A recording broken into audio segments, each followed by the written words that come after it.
rigged it. As I see it, class warfare, the only resort to right-wing doom. It's worth it. How to talk to your right-wing relatives, friends, and neighbors, and other books written by Egberto Willis.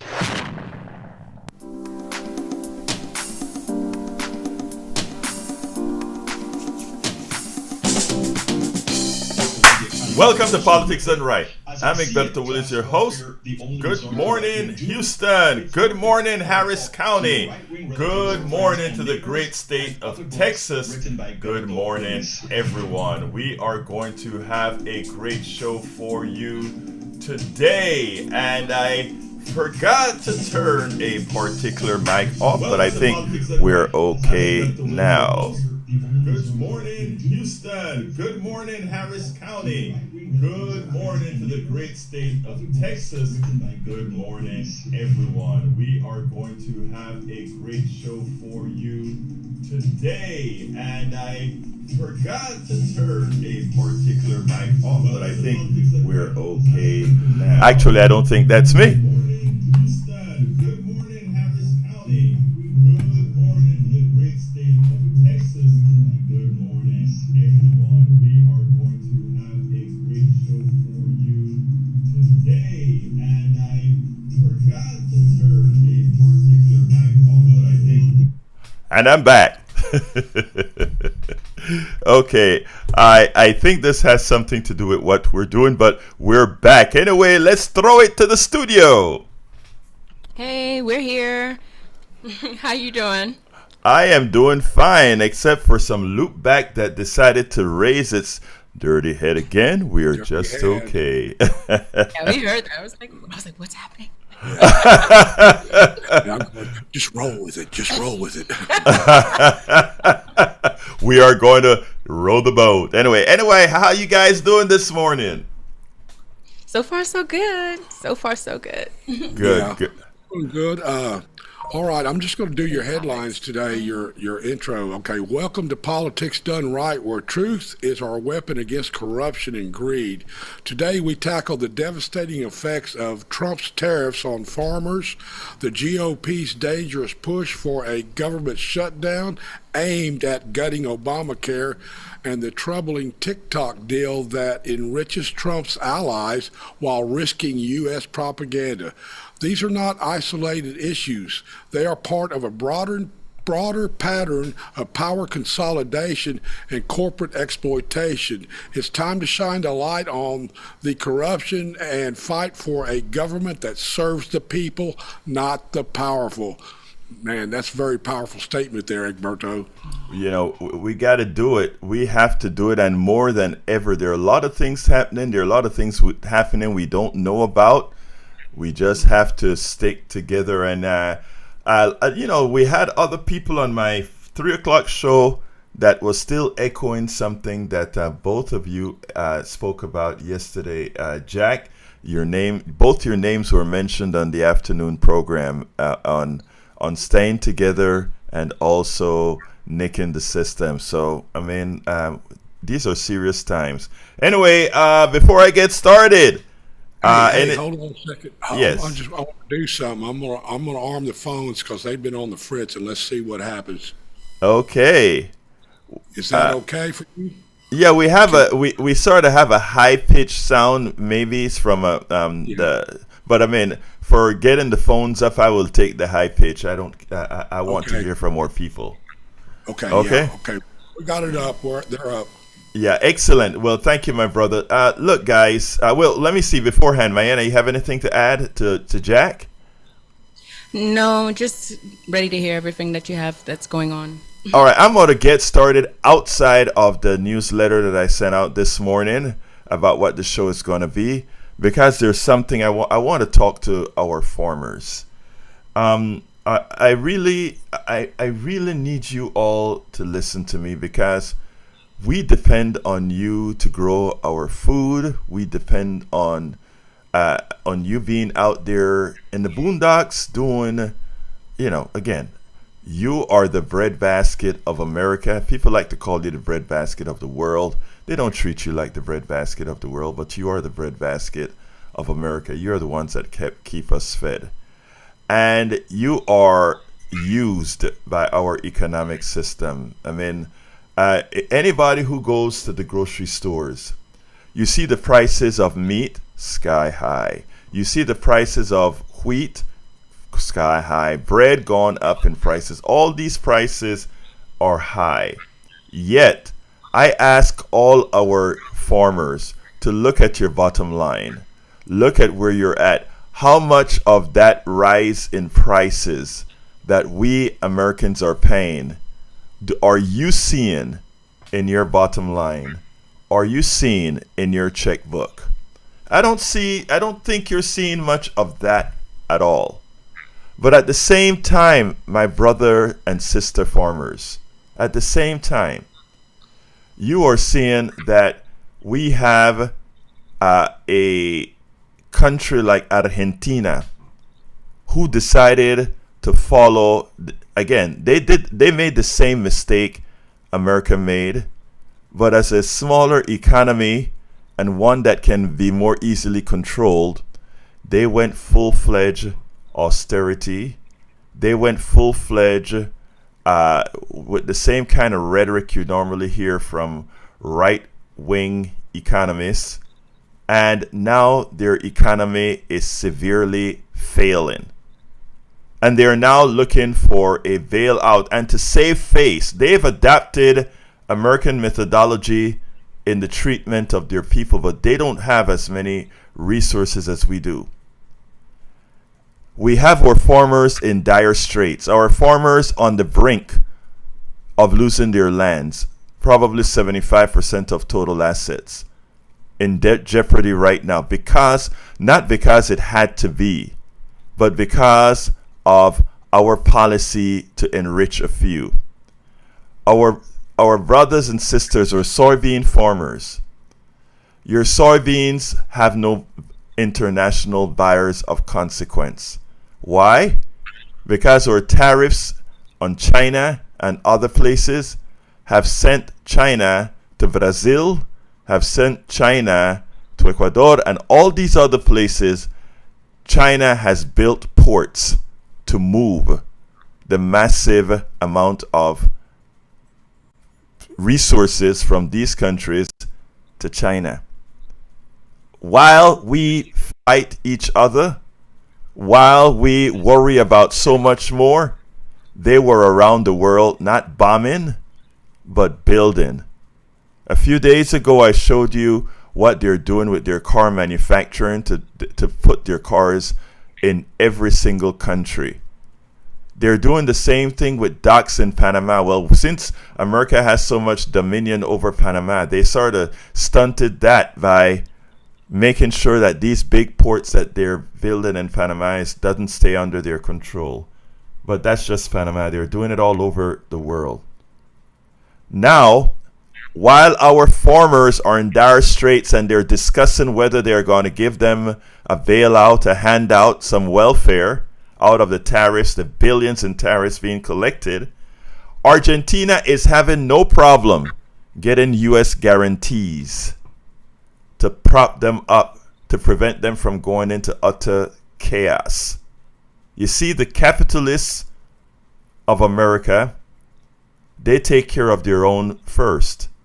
And while they make you the farmer, my brother and sister farmer, while they make you believe that they're on your side, while they make you believe that you are of consequence to them, you are of consequence to us all. We need you. But what they've done is they've put you, small farmer, at risk.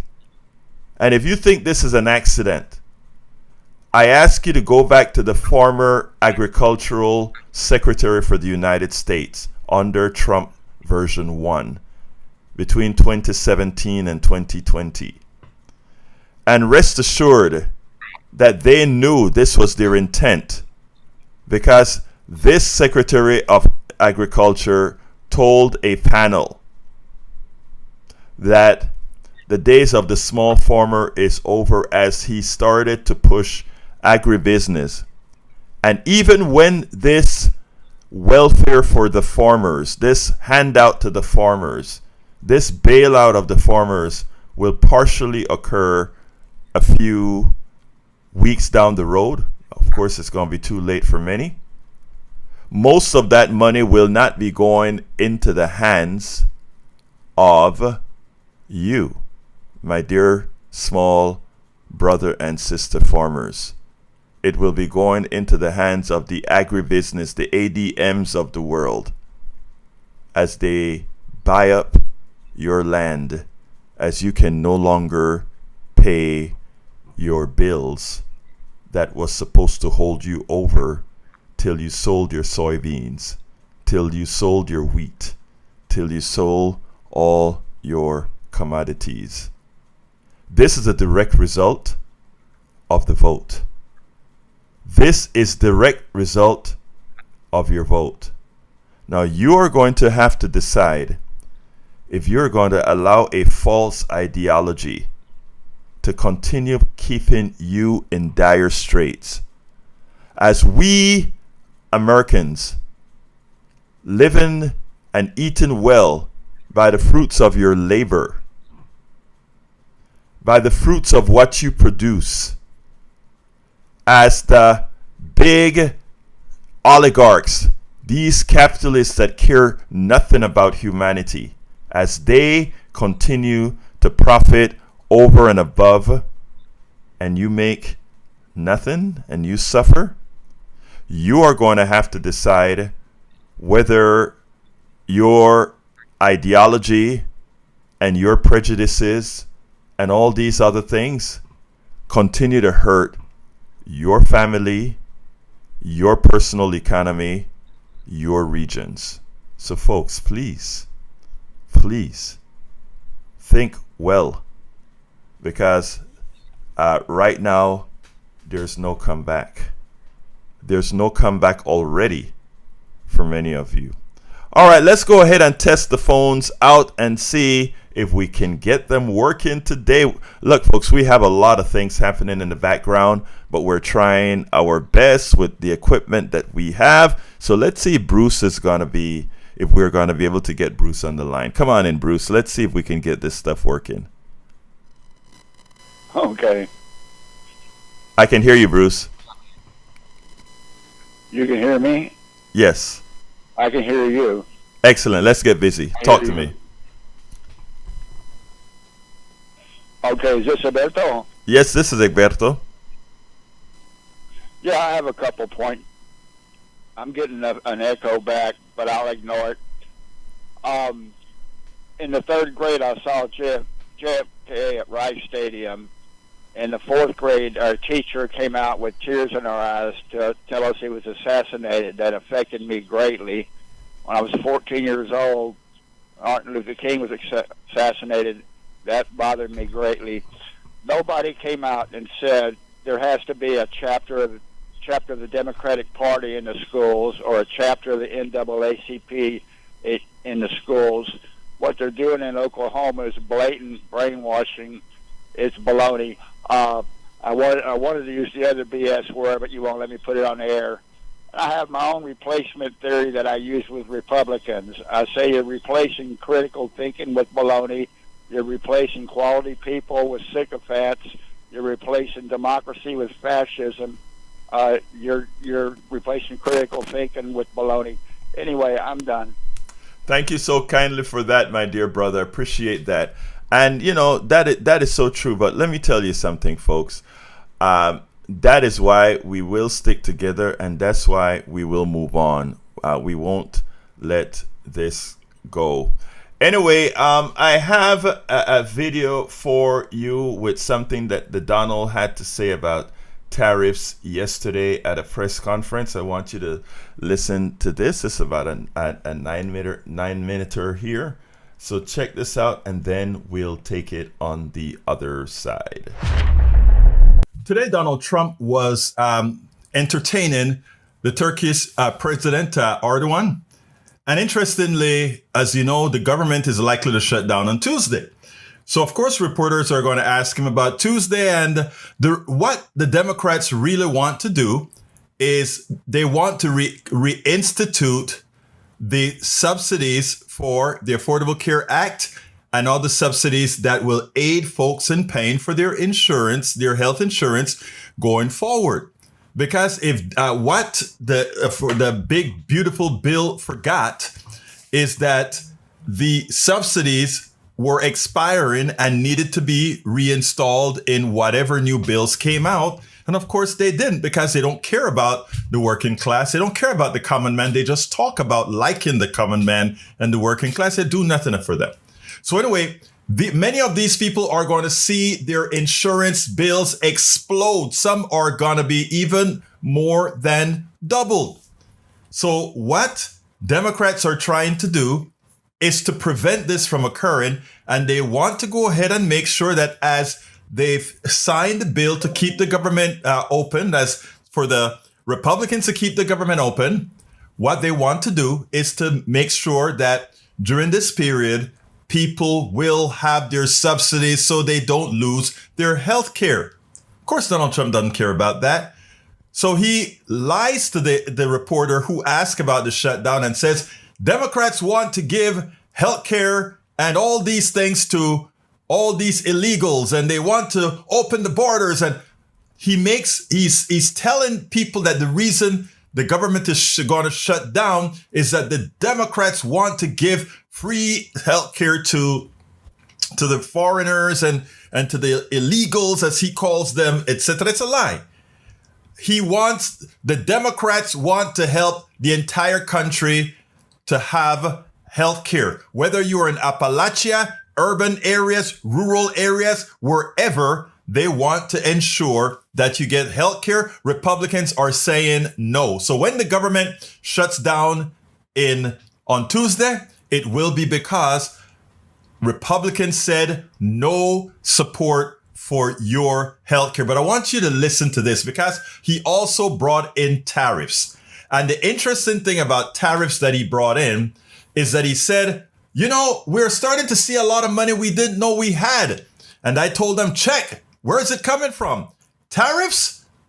Yes, it's coming from tariffs, that extra money that they're seeing. But there's another story behind that. I want to play this, what happened in the White House, and then I'll tell you the other part of the story. Because of tariffs, we're doing unbelievable. We're making more money than we ever have made. And by the way, we're going to take some of that tariff money that we made, just to get off the subject for a second. We're going to take some of that tariff money that we made. We're going to give it to our farmers, who are, for a little while, going to be hurt until it kicks in. The tariffs kick into their benefit. So we're going to make sure that our farmers are in great shape, because we're taking in a lot of money. We're finding, the other day, it was very interesting, they found $31 billion. They said, sir, we found 31. I said, you mean positively, right? They said, yeah, 31 million more than we knew. And they said, we don't know where it came from. I said, check the tariff shelf. They came back the following morning. They said, you're right, sir, it came from the tariffs. We've never seen anything like this. So what we're going to be doing is we're going to be taking some money from all of the tariff money that we've taken, and we're going to distribute it to our farmers until the tariffs kick into their benefit, which ultimately the farmers are going to be making a fortune. Now, after lying about Democrats wanting to give money away and holding up the government because they want to give money to illegals and all that sort of stuff, he goes in and says, we're collecting so much money in the tariffs. What we're going to do is take some of that tariff money and give it as welfare to farmers. Okay? Because farmers are crying. Farmers are not selling any soybeans. They're not selling a whole lot of products. They're crying. They're hurting. 75% of these farms are going to go under. The big agribusinesses are going to buy them up, which is the real thing that Donald Trump wants to do. I mean, there's a side story here where his past agriculture department secretary said the days of the small farmer is over. They're going to have to consolidate, meaning big agribusiness is going to come and buy up all the land. He said that. Donald Trump's former agricultural secretary said that. But anyhow, he said he's going to give some of that tariff money to the farmers as welfare for them to, to get by. before it gets really good, because eventually the tariffs are really going to work. Eventually it's going to work and the farmers are going to have a market to sell in. That's false. New markets have developed. China has stopped buying soybeans from America, and they are now buying the soybeans at better prices. No real import fee or tariff prices from Brazil. Do you think Brazil is going to ever give up that market voluntarily by either increasing tariffs or not ensuring that whatever China pays is less than what America will pay? Of course. American soybean farmers have gone kaput because of Trump's tariffs, and it's not coming back anytime soon unless we get a population boom that creates a shortage of soybeans, and I don't see that happening anytime soon. So farmers, when they voted for Donald Trump, many of them voted for their demise, and that is not going to turn around. They may get welfare a little bit from the tariffs that we're all paying right now. And by the way, that tariff, that money that he says he's going to give to the farmers, he's taking that money from urban areas because they buy Walmart stuff, they buy Target stuff, they buy all the things that tariffs pay for. They're taking that money from cities, they're taking that money from everywhere else and transferring the taxes, the tariffs that these people paid. Because remember, the foreign companies or foreign countries are not paying these tariffs. All Americans are the ones paying for this tariff. So he's taking money out of the economy by increasing prices that Americans pay. And then he's going to take that extra money and give it to farmers who are unable to grow anything. So in effect, they'll be getting welfare. In other words, they're getting paid for not being able to sell a damn thing. The transfer of money, the picking of winners and losers, things that Republicans used to stand against. So folks, please understand this. Please inform your farmers about this. Please inform your urban people about this. Please inform your Appalachian people about this. Please inform everybody that what we have here is a convoluted system that Donald Trump has put together to slow down the economy, take money out of the economy, reward the wealthy folks who are going to buy up all that farmland on the cheap, make sure that workers get less in wages. Because again, when the economy slumps, guess what happens? As people lose their jobs, people are willing to work for less. This is a systemic, calculated depression that this guy is trying to apply to the economy. And you know who wins in depression? The corporate sector, as usual, will win in a depression as they normalize prices again. They in an inflationary periods, they collect a lot of money, then they deflate and buy everything up on the cheap. Folks, it's a scam on you. We warned you when what Project 2025 was going to do, what Donald Trump was going to do. And everything is working to plan. Everything is working as we said it would. Everything will continue to work as we said it would until not only this president is removed from office, but all his sycophants that have allowed him to do this are gone. Now, and by the way, that's really not a political message. That's a survival message. That is a survival of the rest of us. Anyway, welcome aboard. Bunny Breslin, Carolyn Schmidt, Randy, Frederick Reaver, Mary B, Richard Wilson, Patricia Sandoval, Cindy Hamed, Daniel 831. Good morning, Egberto. Here again to listen and learn. Thank you, sis.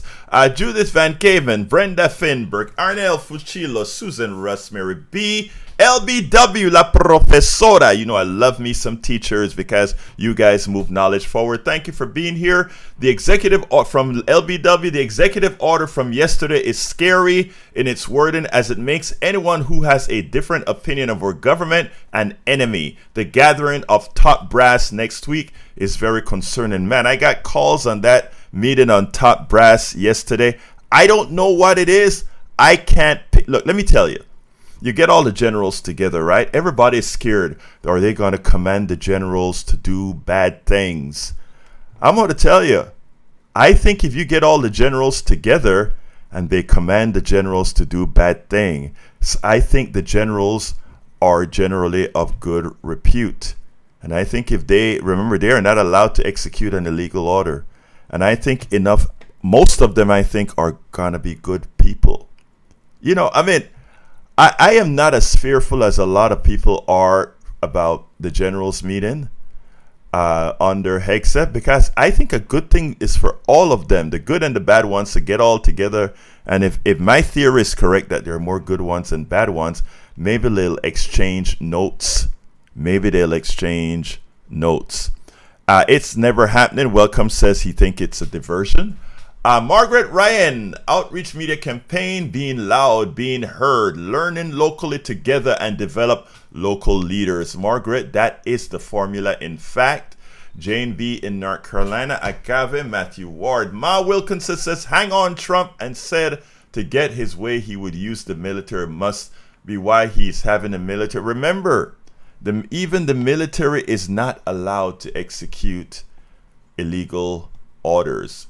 Lisa Blair from Atlanta, great to see you. Joe from Los Angeles, California, great to see you. Muzz Maniac from Houston, love you, great to see you. John Cotter, the flyer of Big Birds, and great supporter, great to see you. And Jacqueline Campisi, another professora in the house.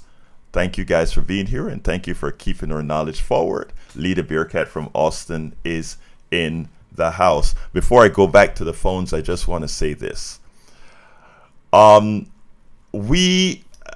saw this on a TikTok given a pep talk yesterday, and I agree wholeheartedly. Authoritarianism works by making you fearful. And when you're fearful, you don't execute. Am I fearful? Absolutely not. Am I concerned?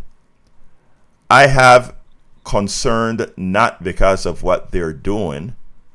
I have concerns because I want to ensure that we, the American people, ensure that we know we are empowered to prevent them from doing anything untoward. That's what I want us to realize. There's short-term pain all of the times when you're making change. But ultimately, there are a hell of a lot more of us than there are of them. Jacqueline Campisi asks, have you seen the new Twister movie? If the movie companies were using meteorologists to find big tornadoes so the big business could buy up the damaged land. I mean, it's always a system, Jacqueline. That's what they do. All right, let's go to John in Minneapolis. So, guys, you're going to hear an echo, but disregard the echo and just keep talking. Don't tell us about it. Just keep talking. Go ahead, John. Yeah, I just repeat, that take down the economy. And this is going to empower billionaires, to have power. So buy everything up like you and control the economy. I don't care if they trash. It's all about. Yes. John, you're absolutely right. And again, sorry for the echo. Until we get all these things straightened out, it's going to be a bit difficult. Try hard to disregard it. Let me just tell you, Jimmy, thank you for that. John, thank you for that. That is so important. That is a whole modus operandi. It's an illness. Our economic system promote for those people who have that weak part of the brain, that a lot is never enough. You can never get enough. Think about somebody who says they have $300 billion.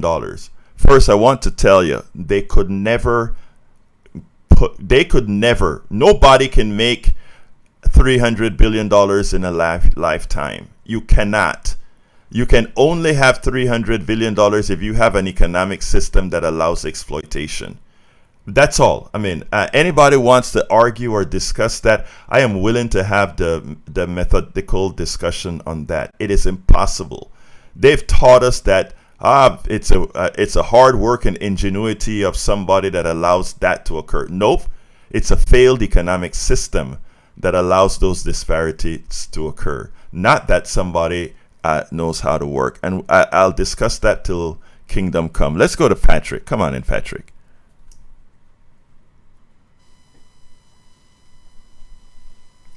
Patrick, are you there? Yeah, disregard the echo, Patrick, but come on ahead. You're still working on the phone. So forgive me if I missed something. I've been in silence. Nope. We were talking. Go ahead. No, go ahead. I mean, we have a sort of interesting thing with the phone, so I'm going to try to be as quiet as possible. So go ahead, Patrick. That's fine. We were talking about the farmers and getting a bailout. Is that going to be before or after Doge? I am not sure, but I have a feeling that they're going to wait for enough farmers to start failing. And then my gut says near the election, they'll start making it look like, we're going to make things good just to get the I hate to say this, but the weaker minded farmers to say, oh, look, help is coming. Maybe we'll get things back. That's my hunch, because that's how they normally operate. Continue, Patrick. Desperation makes a weak mind, so the desperation could be feeding that. You're absolutely right. I think I think you nailed it. Desperation have us doing a whole lot of things, but the one thing that I try to tell folks, Patrick, is that let's prevent ourselves from getting into a desperate state. Because, I mean, if people attempt certain things with the people I love, am I going to do desperate things? And, yeah, I'm sorry. Yeah. Continue, brother.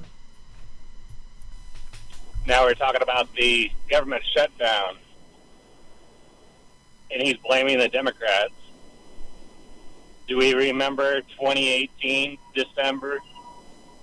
His first shutdown, that was one of the longest ones in history, caused economic issues in our economy, and it was all for a wall. Yeah, it was a false reason. The Democrats are trying to keep people healthy and give them insurance so that they don't lose their homes. But he's fine shutting down the government to keep people out with a wall that doesn't even work. That is exactly right. And the thing about it is, I have two thoughts about this, Patrick, and I'd like to know your thoughts on this. I am almost willing to say maybe we should not have the shutdown. Maybe we should actually go out and have a complete conference and say, let me tell you why we're not going to shut this place down. Because according to Donald Trump, he says everything will be just fine. So let's go ahead and let him make everything fine as he says. And then afterwards, you vote whether things are fine or not. I am almost willing, I think I'm willing to go there because I don't think even with the shutdown, if they are willing to ever give the American people the health care that they need, they never believed in that. So maybe Americans need to see what the results are of what they're doing. And I know that is going to be painful, but maybe we should. I don't know, Patrick, what's your thoughts? I can kind of see where you're coming from, but I've been seeing for the last 8 years, Democrats just holding their hands up in the air and say, look what they did, look what they did. And nobody's responding to it, so I don't know if they'll respond to this either. But I also think that the federal employees have gone through enough under this guy already, and I don't want to see them lose paychecks under a shutdown. Exactly, and that's what I'm talking about.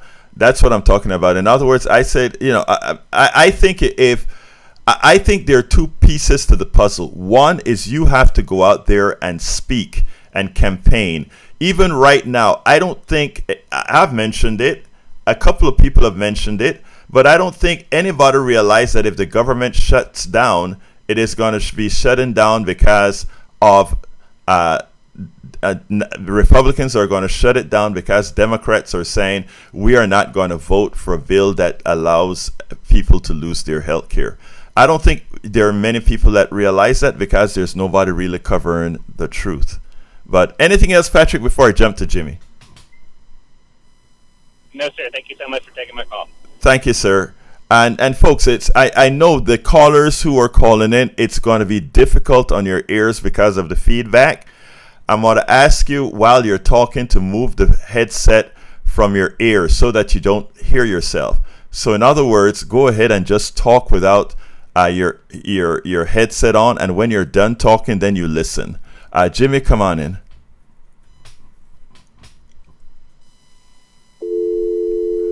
Jimmy, line 2.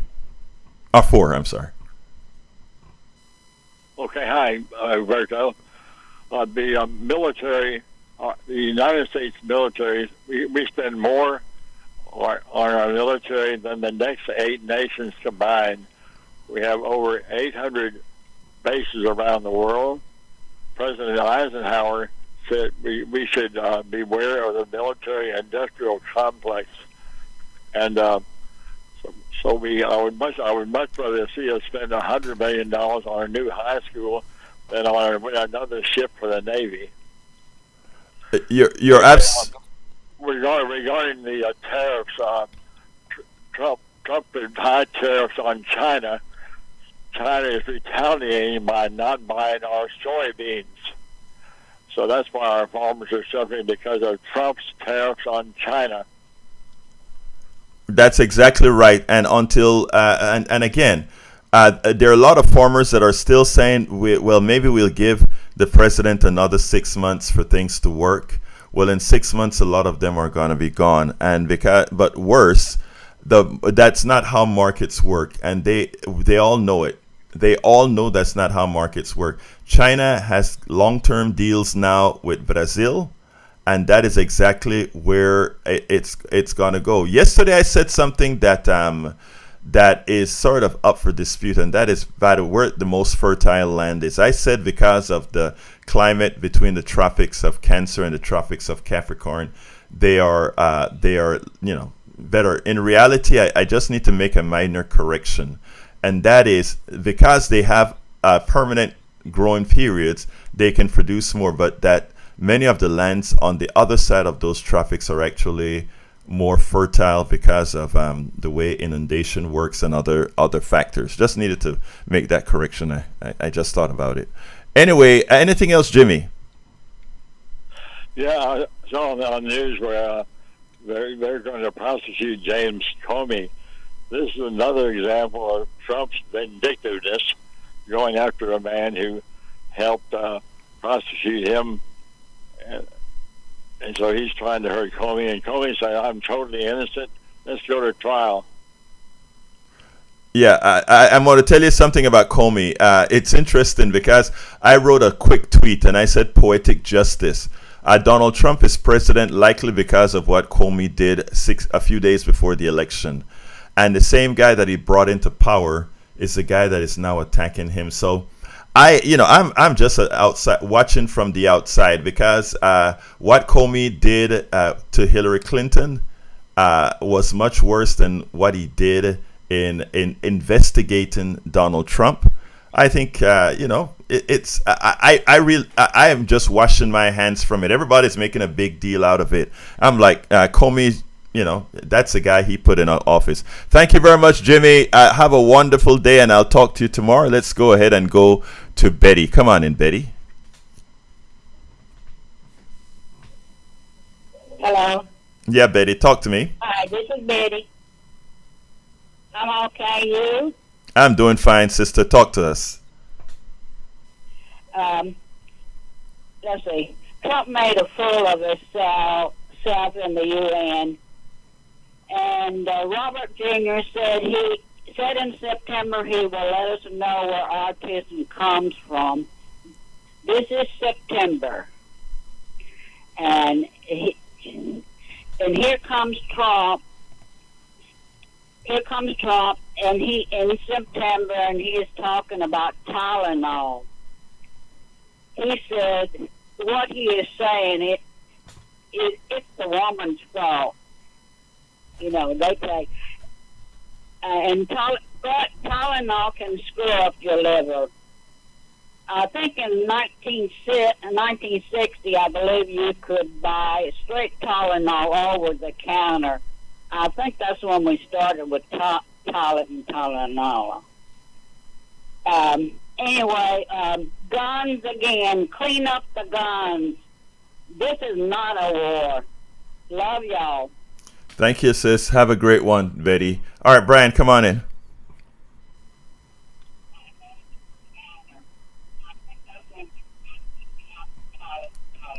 Brian, come on in. Turn down your thing, please. Yeah, I did. So, did you read the email that I sent you with the documents? Yes. Okay, what was it about? You're talking about the supposed microprocessors that they have inside of solar panels that can give them control over the internet, all that good stuff. Yes. Yeah. Is that true or not? What are your thoughts? Well, I don't. The truth of the matter is, I'm not very concerned about that, because if you know what's in there, you actually can mitigate it, and you would expect that all these things come in inspected. The mere fact that you know about it means. And first of all, let me just say one thing. I haven't done a full fact check on it yet, but I went ahead and assume that maybe some of those panels are suspect. But I also would like to remind you that the same thing that they have done to us, or assuming that that is correct, it's the same thing that we do as well, right? That's what we did with Iran, right? Didn't we send them equipment with processors in there so that we could screw with their nuclear program? Did we do that? Of course we do. That is what countries do. No, we did not. Again, Brian, what we did is through third parties. The equipment that is going to want to kill us is what you're saying. No, that's not what I'm saying at all. All I'm saying is that countries. Brian, are you going to let me finish? Countries do things in their own interests, and we must do the things to safeguard America, and other countries do the things to safeguard themselves. I don't find anything compelling in what you've said at all. So wait a minute. There's been more than 400 transformers that weigh about 500 tons that are here in the United States and the United Kingdom. So you don't find any information in this? No. I mean, first of all, pointing out that something weighs 500 tons is immaterial to the conversation, because a microprocessor weighs less grams, right? It's not a microprocessor. It's a transformer. Look, again, as I said, the only way a transformer can make a difference as far as being communicating over a 60 hertz channel or whatever hertz channel is having a microprocessor to do the things. But again, it's clear that you don't understand how these things work, my brother. So let's talk about another subject. Understand. You absolutely don't, but that's all right. I got to continue with the program. You simply don't understand how these communication systems work. All right. And that's why it's so easy to get you all riled up about these things. I am not riled up in the least at all, because, again, if you know how these things work and the type of security mechanisms that you can put over it, it doesn't matter if they have a communication channels in there if it's inaccessible and unusable. Madre mia. That's why they have these different types of security systems that can work on top somebody else's security system. Madre mia. Anyway, folks, we're going to continue with the program here. Let's see if I have the time. That gives me time. Yeah, I have one other video that I need to play for you, and then we'll take it on the other side. Steve Radner breaks down exactly what the shutdown is going to be all about. And Democrats better wake up and let America know why the GOP is shutting down the government. They are holding Americans hostage. In November, or by the end of this year, all the subsidies that people get for insurance under the Affordable Care Act and in other domains, that will be gone because a big, beautiful bill decided to keep it out of there and give a big, big break to wealthy people as people lose their insurance. So as it turns out, Steve Radner explains why exactly it is that, one, people are going to lose their insurance, how it breaks it down from what Obamacare, the Affordable Care Act, did do. Two, he points out how subsidies are the main drivers of people losing insurance. And three, how the prices for all people's insurance, whether they were on the Affordable Care Act or not, are going to go up because the loss of all those insured people, including those that were subsidized by the Affordable Care Act, will cause everybody else's insurance to go up. So in effect, the GOP will be closing the government down because they're saying you are not worth having health care, and we're going to make sure everybody else's health care go up. Check this out. We'll take it on the other side. Steve, your first chart takes us through projections on how many Americans could lose their health insurance from the proposed budget cuts. What did you find? Yeah, look, as you said, Mika, healthcare has become the major issue in this shutdown, and for good reason, as I'm going to show you. You haven't heard Republicans say lately, let's repeal Obamacare, have you? I don't think I haven't heard it. You probably haven't heard it because it's not popular to say that. So they've been doing it surreptitiously, piece by piece. They are dismantling Obamacare. And that is what the Democrats are fighting for in this go-round. So let's take a look at the numbers. Obamacare started right about in here and with about 45 million Americans uninsured at the time.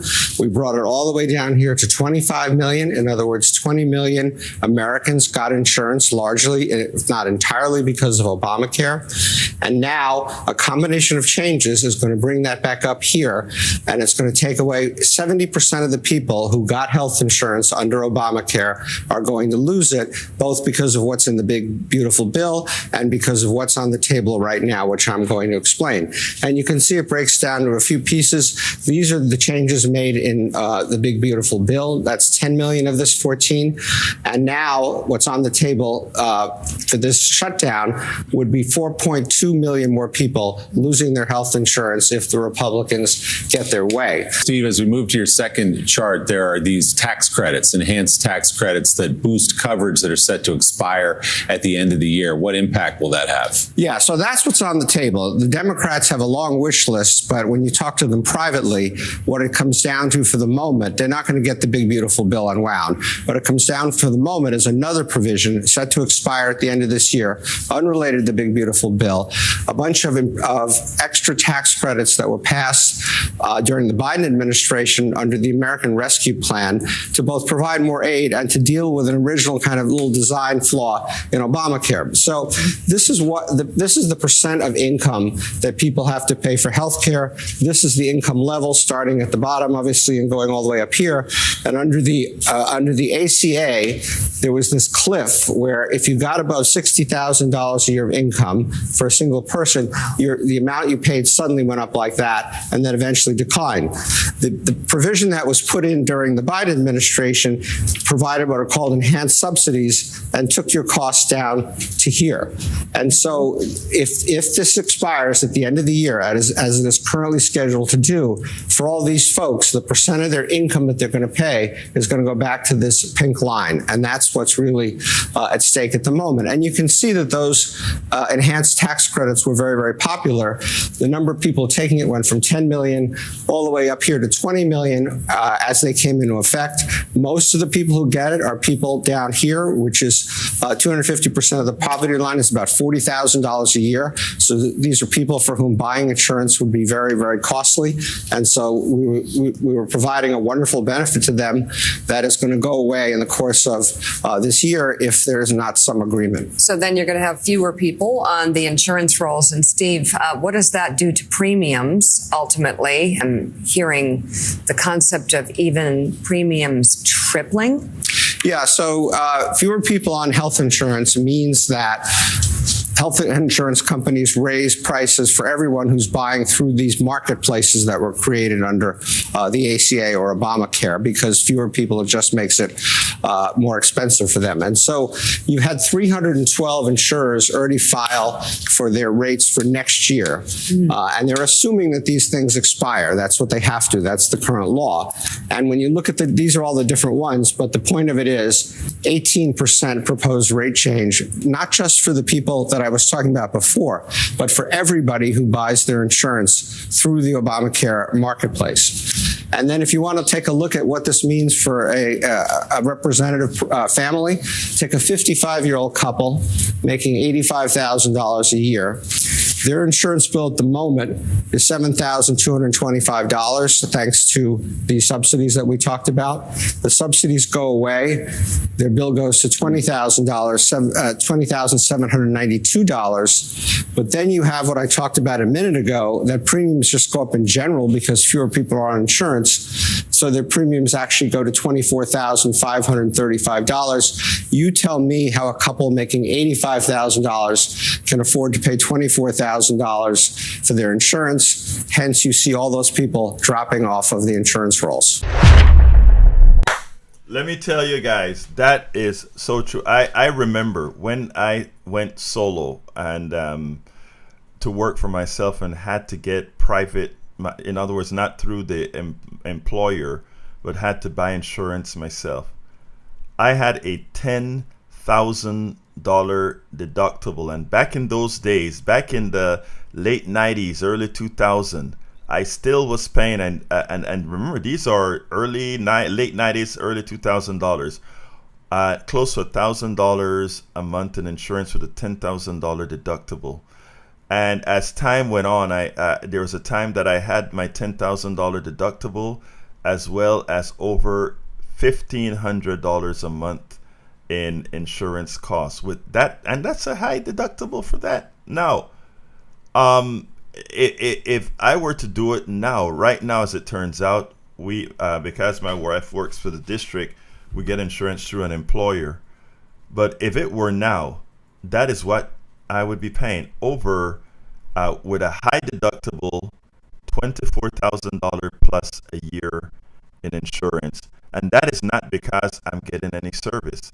I rarely go to a doctor. Not a good thing, but I rarely go to a doctor. Try to exercise and eat well. If there's something else wrong with me, there's something else wrong with me. I'll tell you what, before I get on, Patrick is waiting. Let me go to Patrick. Come on in, Patrick, line one.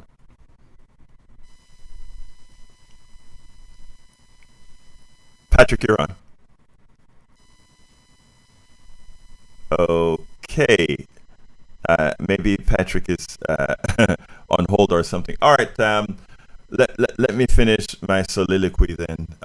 As it turns out, and Patrick, if you step in, that is fine in case there's something that's holding you from speaking. What we have here, and what we have is, I remember paying that high price in insurance and never using it. But look, I understand what insurance is, right? That you don't use insurance is great, right? It means you're not sick. You're losing the bet that the insurance company keeps your money, but you're healthy. That's a bet that you make, and I will take that bet. Paying for the insurance and not having to use it, I think that's kind of a good thing, right? But not when they are extorting money out of you, which is what the insurance scheme is today. The reality is, what we really should have is Medicare for all. Let's see. Let's back up. It says the 15-year. Okay, I'll read that one at another time. Anyway, folks, is there anything else in the chat that anybody wants to add for the last minute that we have here? I want to make sure that we hear from you first. Let me look at the other chat to see if there's anything I need to put in there. No, I don't. Anyway, folks, no despair. Let's remember that. No despair. We are going to ultimately, if we keep our eyes on the ball, we will all get through this. I have 2 other videos that you can read at politicsdoneright.com/newsletter, or that you can watch at politicsdoneright.com/newsletter. Jack, come on in. Hey, Egberto, this is about the tariffs. The tariffs are paid by the vendor importer when the goods hit the ports. That money is what the government collects, and Trump is bragging about. But ultimately, we the people pay the tariffs through higher prices, not the country importing the goods. Period. And Bruce said, the welfare money farmers get, we can't eat. We eat food. That is Bruce, you always have a way of putting things. Anyway, we're at 55, so let me throw it to the studio. Mayana, anything you want to add, or Jack, anything you want to add before we close this baby out? I was just thinking about Comey and how Trump is against him, and he's the one who like helped him get elected, especially with the evangelist. Remember how I was telling you with that documentary that yes. I Yes. Yeah. And then also, let me see, the shutdown of the government right now, it's still, they're probably shutting it down too, because they can still make money from the government shutdown, you know, with like the stocks and everything like that, because that's how the world works. And while we're trying to figure out how we can even get health care, and honestly, I didn't even, and I'm glad you said it, because I was trying to figure out what the shutdown was about. I don't think a lot of people are aware, and I didn't know it was about health insurance. I was trying to figure out, why are they shutting down? So, yeah. And that's what, you know what? Here's the thing, Mayana. That's how bad Democrats are in telling a story. Because that should be, every Democrat should be on TV. Healthcare is something everybody needs. Everybody wants. They should be all the time.